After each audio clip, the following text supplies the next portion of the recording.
So Ric Flair's got a major bone to pick with WWE. Pause as he took the social network today after heavily going viral yesterday, hopping on social network to put prayers out to rapper of the Migos, Offset. A few years back, another Migos rapper, Takeoff, was killed, and it's a wild situation. Offset was shot yesterday at a casino, Seminole Casino in Florida. He seems to be recovering from my understanding well, but Ric Flair, as he actually references in this message here where he's going in on WWE, speaks about his collaboration with Offset, Ric Flair Drip, which was a big iconic moment. I noticed a lot of people talking crazy to the Nate, trolling the Nate, going in on him.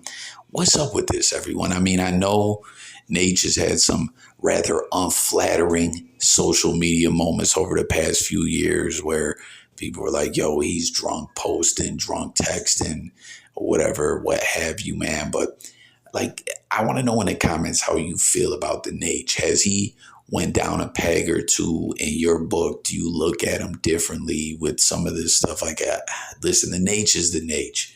Living legend, no question, but people are just trolling the hell out of him on another level. I've just truly noticed this as of late, but I'm a bit confused about what's going on here. As you see, this is the message he put up. He said, just woke up this morning, and he's talking about how he can no longer be on Roots of Fight. And this is what he's talking about. Apologies, y'all. I'm trying to get to the full out message here. I woke up this morning to find out that I am no longer allowed to be with at Roots of Fight per WWE. Now, I know they have a YouTube channel, I believe, and they're got a social media presence and all that. But from my understanding, like they're more pretty much a clothing brand, right? Where they do like Ali pieces. I've seen Carmelo Anthony do stuff with them. Right? It's an apparel brand and it celebrates sports history and things like that is my understanding. So I'm like a little lost as to what like is going on with him saying WWE says I can't be with Roots of Fight or on Roots of Fight. Like what, he can't be depicted in their clothing or he can't create content with them. How does this happen? Is Flair under a deal with the WWE again where they can say what he exclusively does? Or because from my understanding they have nothing to do with the brand. Like I'm a bit lost by all this, but he says, let me think. I'm the only wrestler to ever be on 30 for 30. I don't think that's actually true. Wasn't that Scott Hall won an ESPN 30 for 30, which I just actually rewatched that recently. So I'm going to say it definitely is, right? Like that was a 30 for 30, the Scott Hall one. Jump into the comments, y'all, if that one flucked you up, man, made you shed a tear to like Scott Hall, most definitely one of the GOATs. And, at that time, I want to say I seen it in 2014 and then Scott Hall ended up getting with DDP and having some more good years and being sober for the most part. And he was alive a lot longer. So that is not true, right? Scott Hall definitely had a 30 for 30 and ranked in the top 25 of all time. An Emmy-nominated documentary courtesy of the WWE, which I should have won, but I lost to a team, not an individual. 21 world championships, but I always played by your rules and kept it at 16.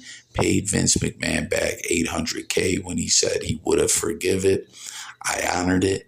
Fortunately, I still make $1 million from the great Ryan Fightman. Fighterman Sports. $500K from Ric Flair Drip, which, like I said, that was in the news yesterday as he was praying for Offset and thanking him for everything he did for his career. And there was people just kind of trying to downplay that moment. And it's like, whoa, slow the fuck down. Ric Flair, larger than life icon of pro wrestling. Offset, however you feel about hip hop nowadays, whether you're a hip hop fan or not, Offset and Amigos were huge. That was a massive hit. It was on Offset's solo jump off. It introduced Ric Flair to another generation that may have possibly not been up on an age. Like, that was a big moment. So fuck out of here, anyone trying to talk down on Ric Flair drip like that wasn't huge. 500K from Ric Flair drip, and thank God for Tony Khan. What more of my legacy do you want to destroy, WWE? You all grew up loving me, and I set the bar. Now you are trying to kill me and diminish my legacy. Thank you, but it ain't happening. Nice try. Let's fucking go. And then you see the picture there, which I think is something from Roots of Fight. So again, I don't get this. How can WWE have any say on this? Like, fill me in on this, y'all. But let's get to some of these responses where I was talking about people are trolling the fuck out of Flair. Like, let's see here. We got someone says top 25. Come on, man. You're on the Mount Rushmore of professional wrestling. So some people are showing love. But look at this. You tarnish your own rep, getting drunk in bars and defecating on yourself. Get a grip. You were relevant or not, or was relevant, not anymore, fat boy. Like, what? What's up with this? And I did a video on that a while back. I want to say this was like 8 months or so ago. There was this post on Reddit where someone was saying Flair was coming in, getting drunk where he worked at a bar restaurant and ishing all over himself and making a fool of himself. And it's like, yo, Flair is old as hell, right? He almost passed away. Like we talked about, Scott Hall had many more years that it looked like he wasn't going to make it, thanks to DDP and Scott too. You know what I'm saying? He did his thing. But the point what I'm getting at is like, Ric Flair's up there in age. He had a big heart scare a few years ago. Like, yeah, the Nate, I've seen some of the stuff where he's wild out on social media, but like, why this hate and disdain, this troll campaign against Ric Flair? Like, tap in, y'all. Then someone says, they try to forget who made them in the first place.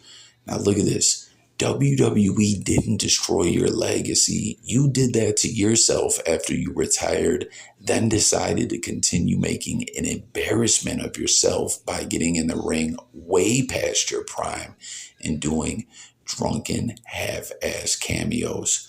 The cameo stuff, some of the stuff online, I'm not all the way up on, but I know Flair's been wilding a bit. But I want to know from everyone, how do you feel about him tarnishing his legacy at all? Do you believe that to be true? Do you believe that Nate brought some of this trolling on himself? And where do you think it was when Nate should have called it quits? Do you think when WWE gave him the send-off, the Shawn Michaels WrestleMania moment, which was huge, a great match, a great way to bow out of a great career, but where did he go? Did he go to Impact after that? I know a couple years ago when Sting retired, they wanted to do a Sting Flair thing in AEW, and Flair was like not medically cleared or whatever. But man, side note, thank goodness Sting didn't.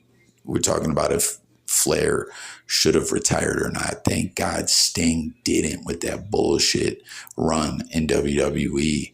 You know what I mean? Like, he went out on his own terms, and it was epic, man. And that was actually my first video on this channel. It did really well. I had good interaction and engagement from y'all. So please, I ask anyone, if you're in the video listening right now, leave a thumbs up and 100 emoji in the comments so I know you made it thus far. Give me a like, subscribe to the channel. All we do here is just try to talk pro wrestling with you guys, the people. So every interaction helps. The only bar you set lately is the one you wrote this from.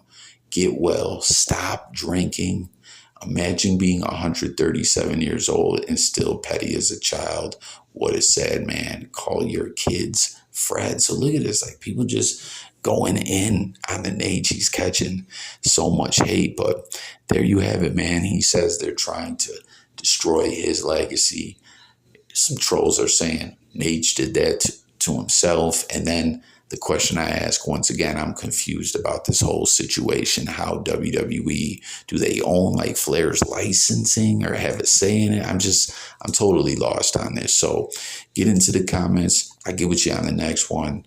Stay tuned for updates. It's WrestleQuest, man, where we just talk pro wrestling. Thanks for watching, and I'm out of here, guys. Peace.